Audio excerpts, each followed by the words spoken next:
You lose your damn man card. What is that? What do you mean by that? You give up your ability, your right to being a man.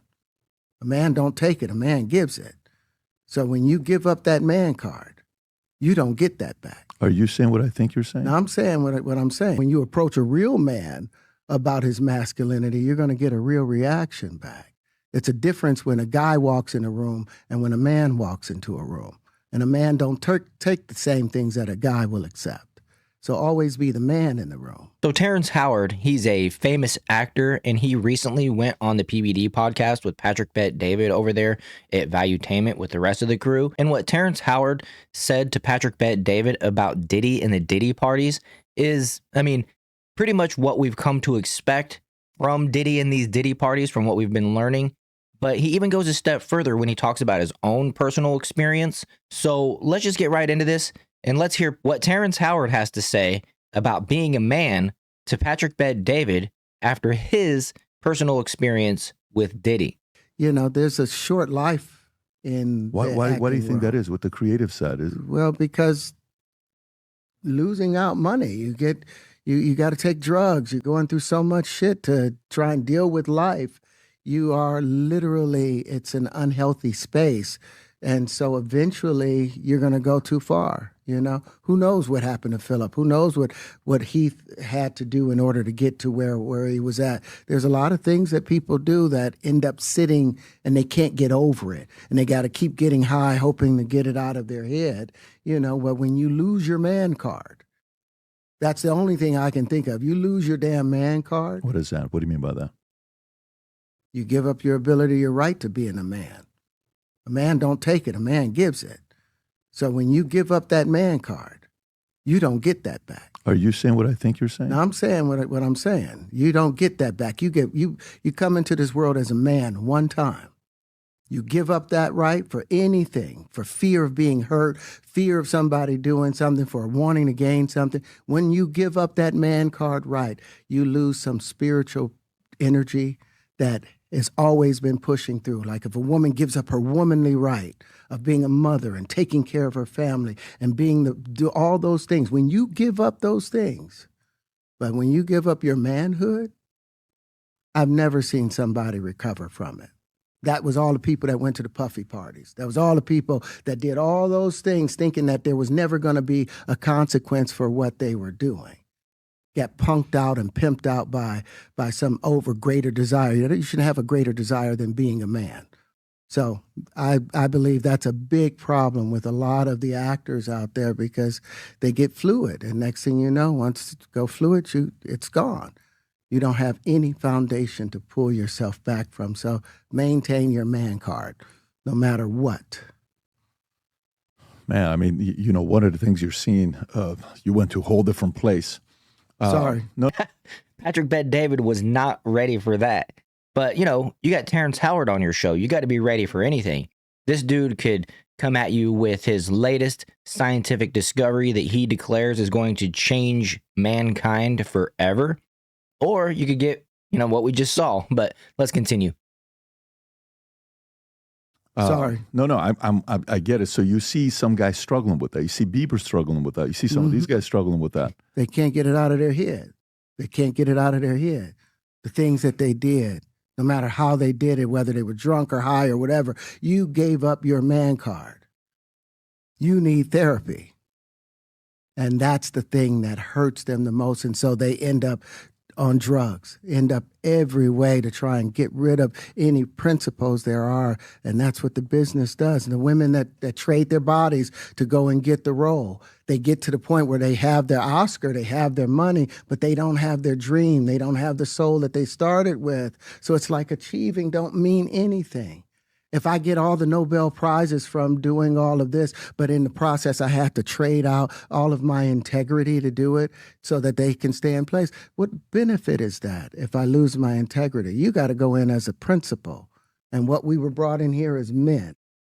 We produce 1,500 sperm per heartbeat for a reason, because the aggression is necessary. You don't trade that in, no matter what.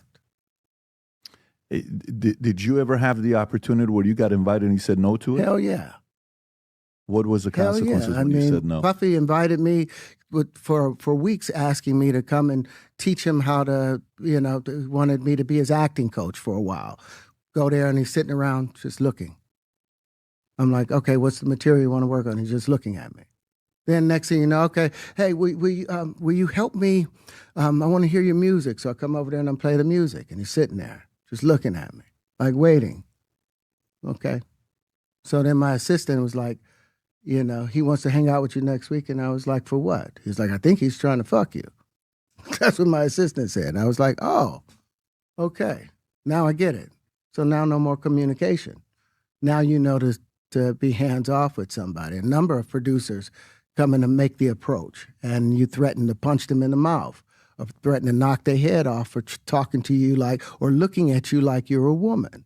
When you approach a real man about his masculinity, you're going to get a real reaction back. It's a difference when a guy walks in a room and when a man walks into a room. And a man don't take the same things that a guy will accept. So always be the man in the room. And that's always been my whole thing, and have lost businesses because I don't bend over in that way. I don't compromise. I don't play gay roles. I don't kiss a man. I don't do that shit because the man card means everything. I had no idea we're going to go this direction with the podcast. This is absolute. But listen, we've talked about it. We've had a lot of the guys on to talk about this stuff. Are you done with Hollywood because of this specific reason? I'm still working. I still, I haven't made the money necessary to do all of the other stuff. So I still have to go and do the Chitlin circuit. I still have to do the job that I need to. But eventually, I've done what I set out to do, which was to redefine the universe. I've proven what I've set out to do, and that's why I have all the patents. Whether they evaluate it or not, that's up to them. But I've done the work and finished it. Now I can go on and do whatever else we need to do. My apologies about the F-bomb in there, but I decided to keep it for its effect. And I gotta say, I wholeheartedly agree with Terrence Howard right there when he's talking about the difference between a man and a guy, right? A man just don't bend that way, I think is how he worded it. And what a great take. And, unfortunately, I feel like what he's talking about has run rampant through Hollywood.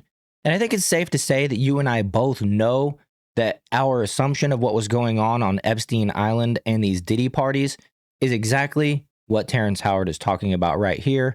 And it relates to blackmail and having influence over people who have essentially had their man card taken from them, as Terrence Howard worded it, and don't want the world to know. So then they become compromised. And we've come to see it in this anti-masculine, anti-American woke agenda that's being, projected by the mainstream media, the left, and Hollywood. And we just witnessed it this last election period.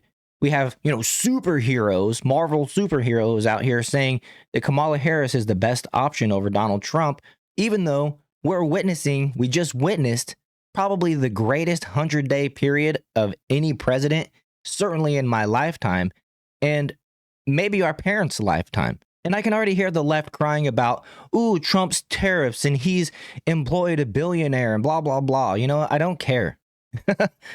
You guys have been wrong about everything so far over the last, 8 to 10 years.